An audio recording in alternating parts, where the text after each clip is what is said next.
Hey everybody, welcome to Mr. West Studios. My name is Justin. I'm going to guide you through my collection of Ghostbusters Ecto1s. Wanted to do this video. I've actually got another video similar over on my channel with my brother called Strange Glow Video. We did one of these a couple of years ago, but I've since added quite a few Ghostbusters Ecto1s to the collection. And after the Haslab announcement today, I wanted to update my video and show off my collection again. So join me as we go through the Ghostbusters Ecto1 collection I have. So this segment is on the Ghostbusters 1 style of the car. Obviously the first Ecto I had, and this is the Kenner Classics re-release of the Ecto1, but the real Ghostbusters Ecto1, so many of us had this as a kid. It's an amazing car to have in the collection. It's got the gunner seat on the roof, which obviously inspired the gunner seat in Afterlife.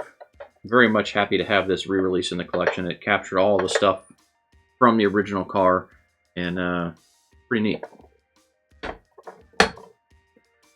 Then we've got one of the Jada Ecto1s, the little metal ones here. The side door is open, or the front door is open on this one. It's kind of a fun little car. Happy to have this one too. It's just a neat little die-cast car to have in series. And then the Ghostbusters Hot Wheel Ecto1. Now this is the higher end Ecto1 version of the regular one because it's got the rubber wheels instead of the plastic wheels. Nice little paint job on this, but this is a fun car. This actually came in a 2-pack with the Ecto1A by Hot Wheels during 2016 when they released the some classic stuff as well. Next one for the classic Ghostbusters series. I picked this one up in 2016 or 2015 as well. This is a remote control car, Ghostbuster Ecto1. This is fun because it has some good lights and everything on there. It's a pretty fast car. It's a fun car to drive. And it even has a pretty cool toy remote. And yeah, that's a fun little car to drive. We used to play with this all the time when my boys were littler, a little bit younger. And then we go to what at the time was one of the best Ecto1s as far as features, compatibility, sounds, and lights, was this Playmobil Ghostbusters Ecto1. And this came with Janine and Winston in there, so it was a little bit more of a light model as far as the vehicles and drivers it came with. But this is a fun one. I like it a lot. It has the lights and the sounds. And then the last one in the classic Ghostbusters Ecto1 Ectomobile. So this one is the Ghostbusters 40th anniversary edition of the original Plasma series Ecto1. They've just obviously remodeled it. All the doors open, very similar to the Afterlife version, but this one doesn't have the gunner seat. Instead, it's got the gurney in the back for the Proton packs, which will be coming with the O-ring figures that release, I think, in February of 25 is what they're saying. So, excited to see a car of this quality and nature in scale with the Plasma series, which obviously was announced today at New York Comic Con. Alright, so for Ghostbusters 2, they released a number of Ecto1As for this set. Right here, I've got a Kenner Classics re-release of the Ecto1. And Moby Sign Company actually released a decal sticker set that was modeled after the original images from the Kenner release of this car. So I went ahead and made myself a 1A. Never had that one as a kid. My parents kind of knew better than to buy a second car for the same price point that I already had. That just had new stickers to it, right? It wasn't even a repaint back then. It just had new decals. A lot of fun, though. The box art was captivating. Anyone that saw Ghostbusters 2 in theaters definitely wanted this. You know, there was definitely some kids I knew that had the original Kenner Ecto1 and then the 1A release. But this one's a blast. I love it. So much fun to have in the collection. All the pink slime on there. Pretty wild and crazy to have in the collection. I love this one. Good car. And then, this here is the Fujifilm Ghostbusters Ecto1A. This was a kind of a promotional tie-in with Fujifilm. They actually have some Ghostbusters cups they released as well that say Fujifilm. Pretty cool part of the collection. This one I acquired later on because the one I had as a kid, you know, the paint on this thing chipped really bad. So I still have the original, but it's just in terrible condition. So wanted one worth displaying. Fun fact though, so due to Cadillac's licensing agreements, right, and obviously on the modern Ecto1s you've seen the Cadillac licensing agreements on the back of the boxes, even the Kenner stuff. Back at the time that Ghostbusters 2 came out, they weren't really as picky about that. So the reason that this looks like a miniature Kenner Ghostbusters Ecto-1 is because it basically was, right? They modeled it after the Kenner version, so they didn't have to pay the Cadillac licensing fees. Which makes sense, but they added the roof rack on there. Now, I can only imagine how cool it would have been had Kenner made like a roof rack that went on there instead of the gunner seat. But this is a very awesome piece to have in the collection. And then I also have a Ghostbusters 2 Hot Wheels. This came in the 2-pack around the time 2016 came out. But yeah, this is a very nice one to have in the collection. Paint job on this isn't perfect. The kids have played with this one, but I've got it in the display case now, and it's a very nice one. Also have the carded version of this that has the Scoleri brothers on the card art, which is very cool.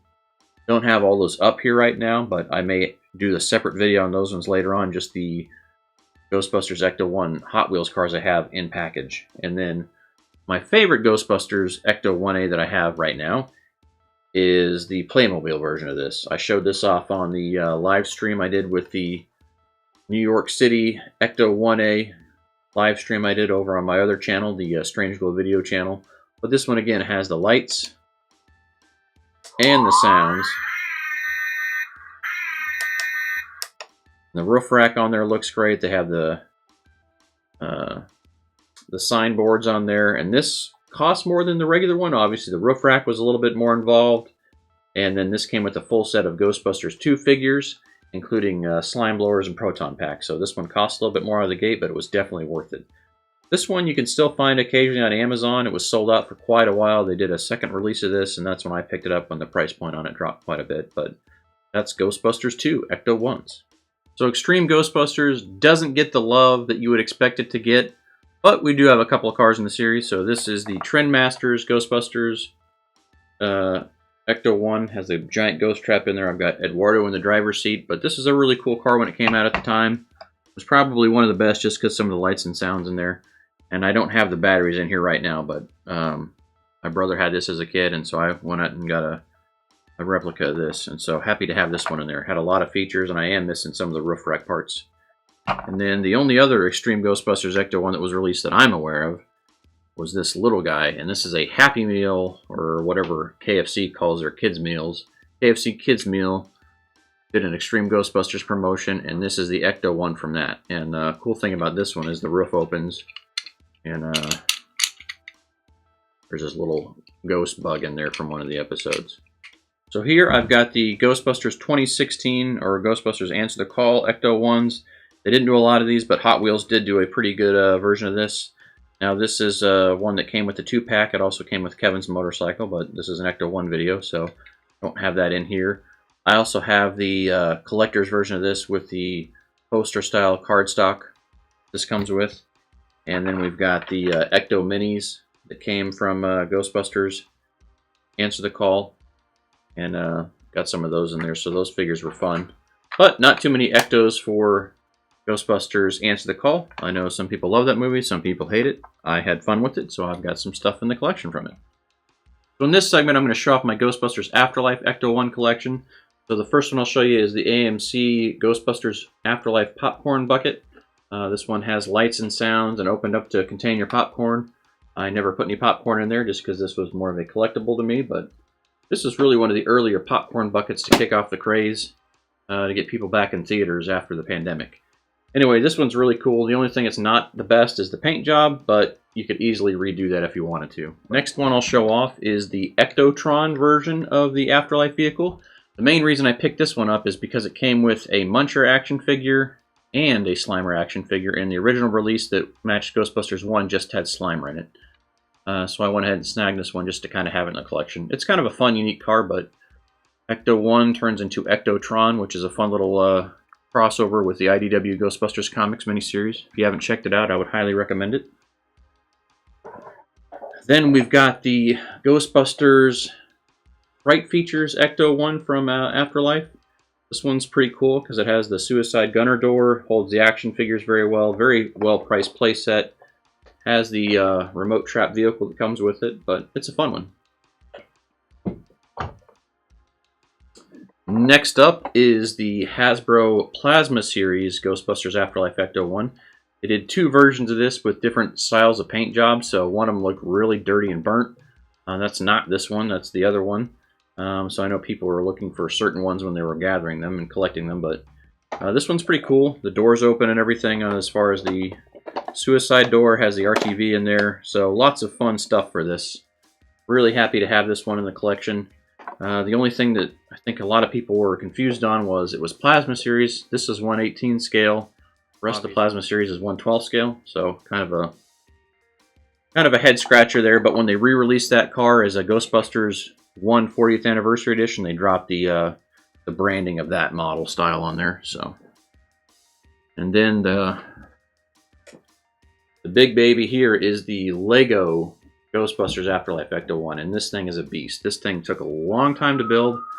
Very happy to have it in the collection.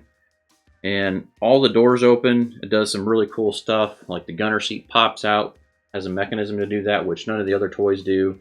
Has the remote trap vehicle, has the door on the bottom for that. You can even pop the hood and check inside the engine. But yeah, that's the Ghostbusters Afterlife collection. Alright, so Ghostbusters Frozen Empire did not get a huge toy line release, unfortunately. Hopefully we'll see some more of that over time. But they did do the Ecto1 again, obviously with the new paint job on here. So it's got the stripes that go the way to the front of the car. It's got the drone trap on there. Also has the suicide door like before with the last version. It updated the color of the tubing from blue to gray on here to match. And I really hope we get to see some die-cast versions of this and some other versions of the Ghostbusters Frozen Empire Ecto1. Anyway, that's my Ecto1 collection. I hope you've enjoyed this video. I'm so excited for the Haslab Ecto1 release, and I will see you back here soon. Please like and subscribe.